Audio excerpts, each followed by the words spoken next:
Hey there, homeschoolers, educators, parents, or students.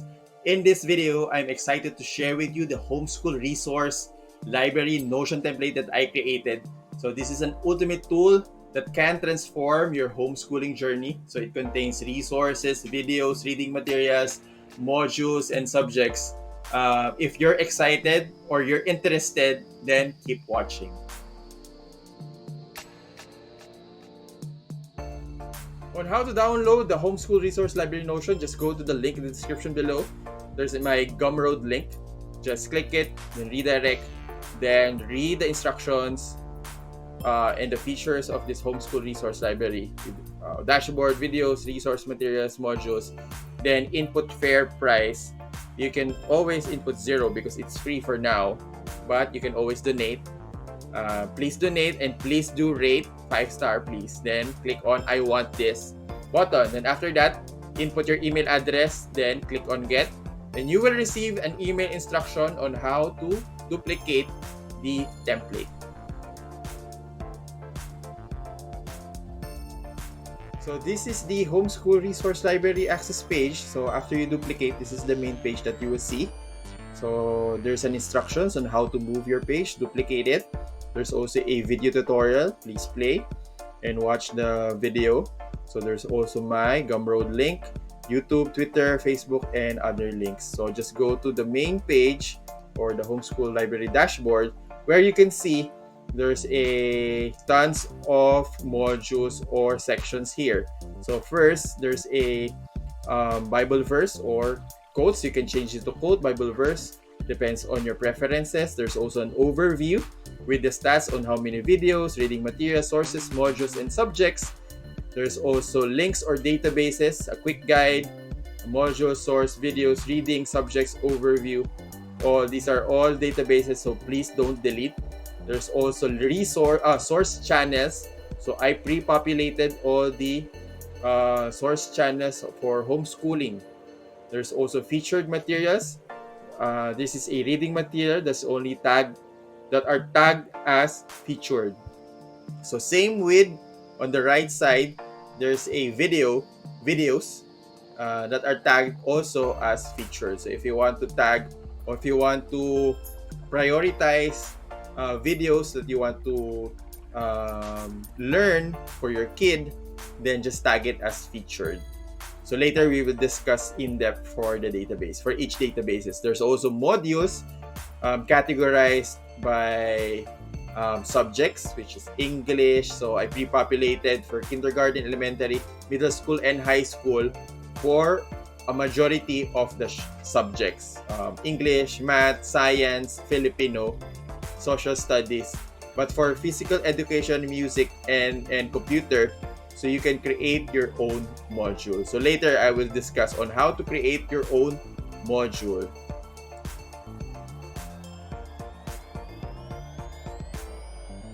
So discuss ko lang quick yung databases natin for this homeschool resource library. So sa databases natin, meron tayong sources. So ito yung mga source channels from YouTube or from different websites like Khan Academy, TED-Ed, or Twinkle. So ito yung mga source channels na yun. Dito natin isi-save all the source channels. So source channels, merong videos. So related siya sa videos. So, and also reading materials. So sa videos and reading materials, naka-relate siya sa modules database. So sa modules or unit study, like for example, module for playing the piano. So that's an example of module. So sa module, nakarelate nga yung videos, reading materials, tapos yung subjects, physical education, music, and so on and so forth. So all of these 1, 2, 3, 4, 5 databases or tables related siya sa overview to count yung mga statistics. So kung gaano karami yung videos, gaano karaming sources, gaano karaming yung materials, nandito yun lahat sa overview.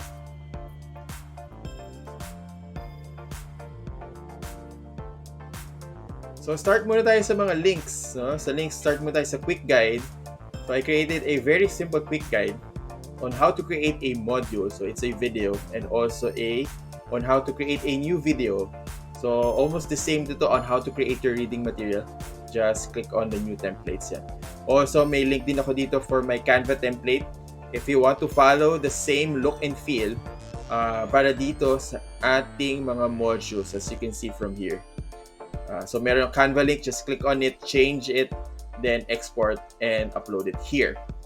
So aside from the quick guide, so start mo din tayo sa medyo simple, which is yung sources. Straightforward lang tong sources. You have the name of the source, the URL, the videos na related, so it's a relation to the videos as I mentioned earlier, and also the readings. Tapos may cover image, pero yung cover image hindi naman masyado kailangan. So meron din akong quick template dito on how to create your own source. Just click on the source name template. It's already by default. Just input your URL, cover image, then this one, the icon or the logo of the source. Then add an image here, resource name, description, YouTube link. Tapos meron dito mga videos. If you want to add a new video under that source, just click on this button. So yung button nito, may confirmation first, then add a new video name, then the source, nakatag na kagad siya under that source. Then the overview para dun sa stats natin. Then open up a new page for that. Same with the resource materials. So it's the same.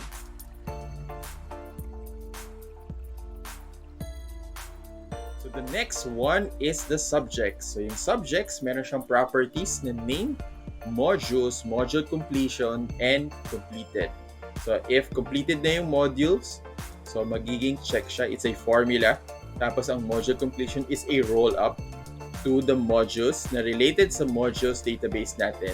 So sa name, so lahat ng mga subjects from DepEd, so finil out ko na siya. So English, Math, Science, Filipino, Social Studies, Design and Tech, which is computer, tapos Arts, PE, and Music. So maiti natin dito kung ilan yung mga modules na nakalink doon sa subject.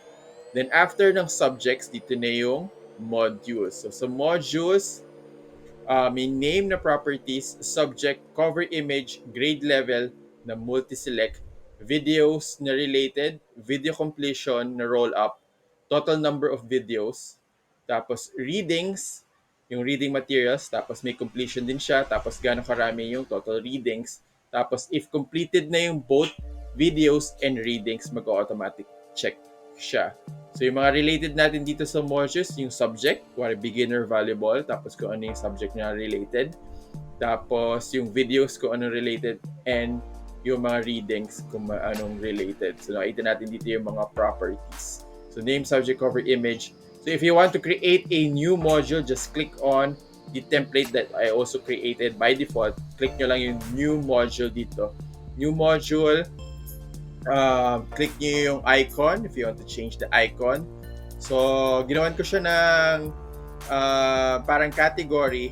If your science is green, na color combination. If your math, red. Tapos if your PE, gray.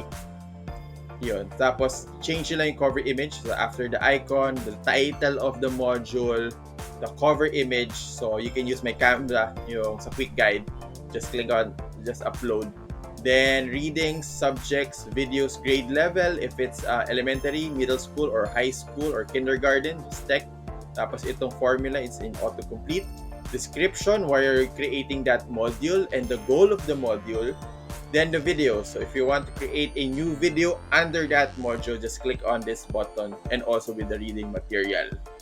Then then tag the subject, then it will automatically appear dito sa mga modules natin. If it's a new subject, you need to add it manually here.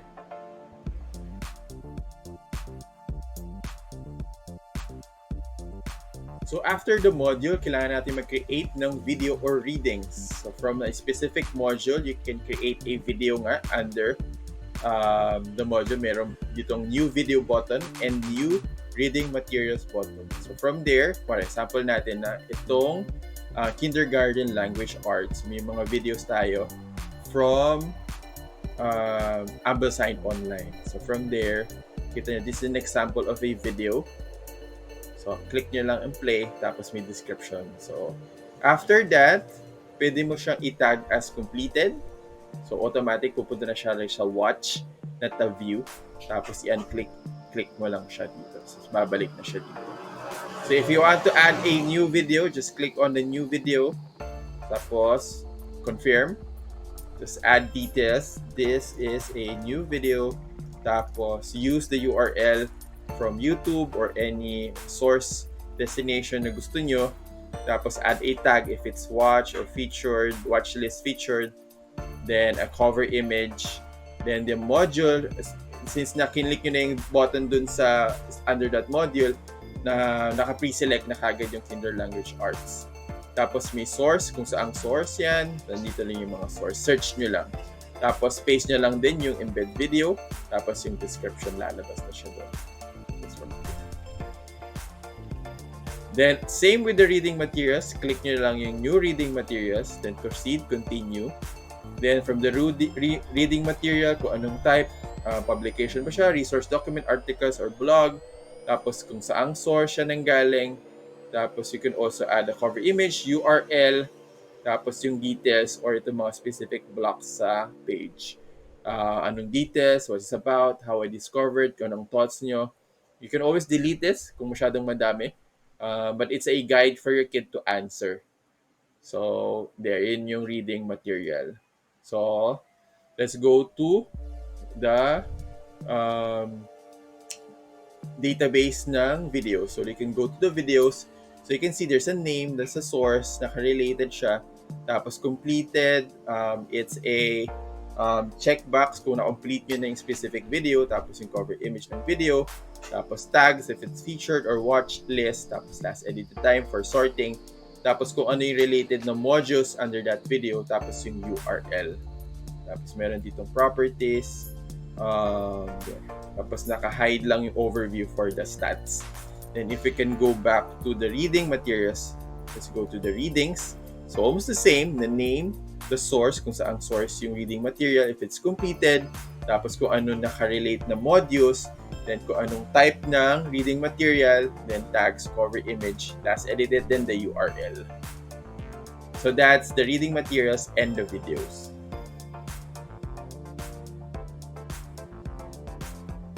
So, ang last na feature niya natin or database is yung stats or overview. So, yung makikita dito sa upper left, ito yung stats or overview. So, let's go with that database. So, overview, ito yung mga properties, the name, tapos itong mga stats, itong stat na row na to. Then, yung modules, kung ano yung mga modules, lahat ng modules nandito, the sources, lahat nandito, then the subjects, the videos, and the readings. Tapos, may roll-ups lang to count them, like count specific modules, sources, subjects, and videos, and total readings para maita doon sa upper left side nga kanina sa dashboard. Meron lang ditong mga formula para magkaroon lang ng label. So, if you're going to check it, i-concatenate lang niya yung na total, like modules, colon, and space, then total modules para presentable yung itsura. Okay? But it's straightforward. If you found this video helpful, please give it a thumbs up, like, and share. Subscribe to my channel for more educational content. So if you have any comments or suggestions or inputs, please leave them in the comment section below. So now, you can now create your own resource library for your children and empower them on their homeschooling educational journey. Thank you so much and God bless.